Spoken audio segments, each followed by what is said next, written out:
Qual foi o verdadeiro propósito do fogo eterno que caiu sobre Sodoma e Gomorra?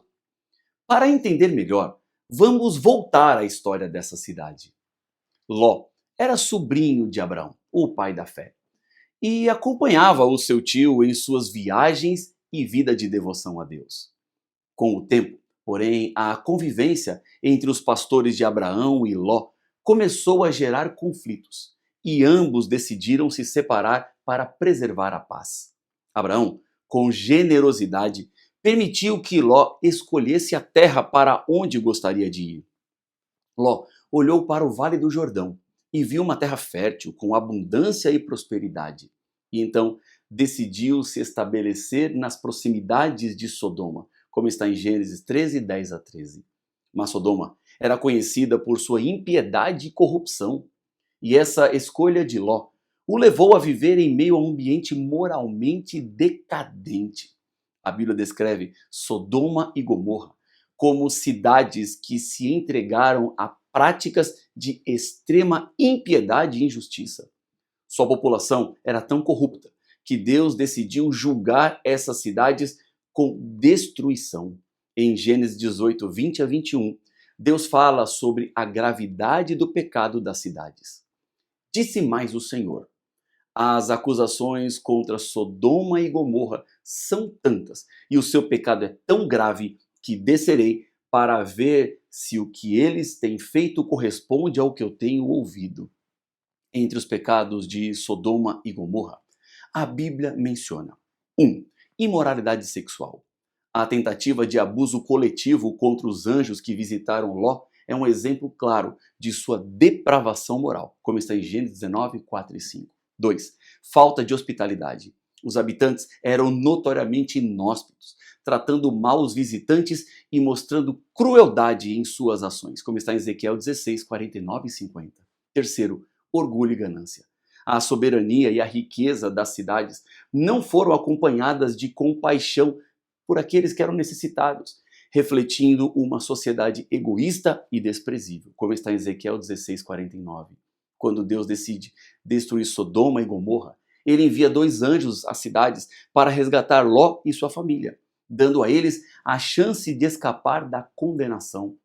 Ló e sua família são instruídos a saírem da cidade e a não olhar para trás. Porém, enquanto fogem, a esposa de Ló olha para trás e se transforma em uma estátua de sal, simbolizando a ligação de seu coração com o passado corrupto que eles deixavam para trás.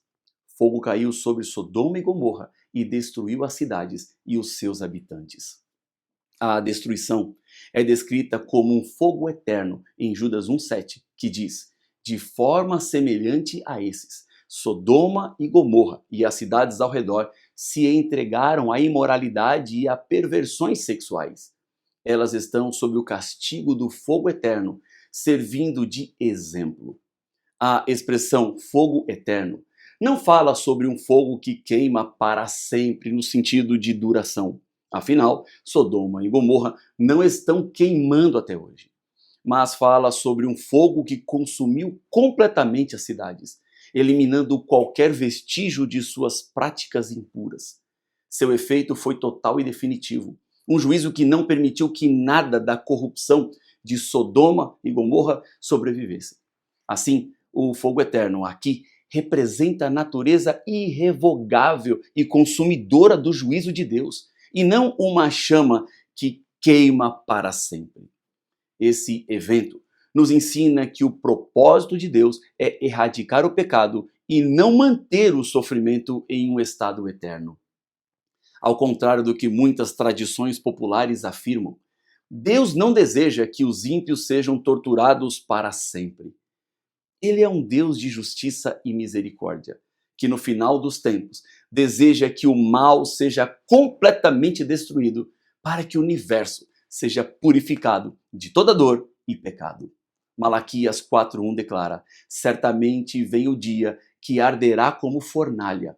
Todos os soberbos e todos os que praticam o mal serão como palha, e aquele dia que está para vir os queimará, diz o Senhor dos Exércitos. Não sobrará raiz nem ramo. Esse é o destino final dos ímpios: destruição completa e não sofrimento sem fim. Deus é justo e deseja que cada pessoa se arrependa e encontre a vida eterna em Cristo. A destruição de Sodoma e Gomorra foi um ato de justiça, mas também de misericórdia, pois eliminou o mal de forma definitiva. Este é o verdadeiro propósito do juízo final: livrar o universo do pecado e garantir um novo começo. Como diz 2 Pedro 3,9, o Senhor não demora em cumprir a sua promessa, como julgam alguns. Pelo contrário, Ele é paciente com vocês, não querendo que ninguém pereça, mas que todos cheguem ao arrependimento. Deus não deseja sofrimento eterno, mas uma purificação total que permita paz e harmonia para sempre. E você, deseja viver nessa realidade sem pecado, injustiça e maldade?